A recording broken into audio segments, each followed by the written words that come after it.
Hello viewers and welcome to Review Information.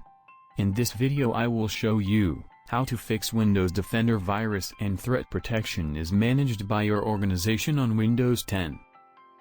Subscribe to my channel and hit the bell icon to get notified any updates. Sometimes after updating your Windows 10 or any other reasons, you may find that your Windows Defender is not working. In the virus and threat protection, you will see a message, your virus and threat protection is managed by your organization. To solve such problem, close Windows Defender. Click on the Start menu and type Registry. You will then see Registry Editor.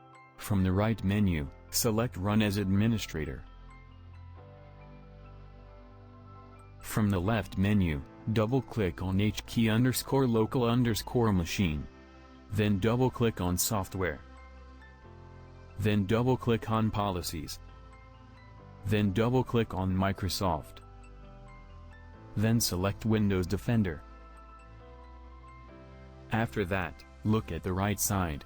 Here you will find Disable Anti-Spyware key. Now right-click on it.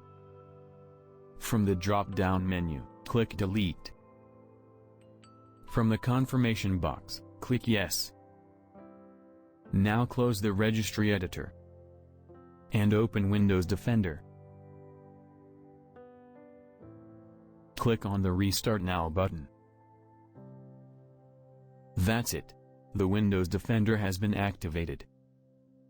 So in this way, you can fix Windows Defender virus and threat protection is managed by your organization on Windows 10. Thank you for watching. Hope you guys enjoyed my video. Please subscribe my channel for more videos. Goodbye.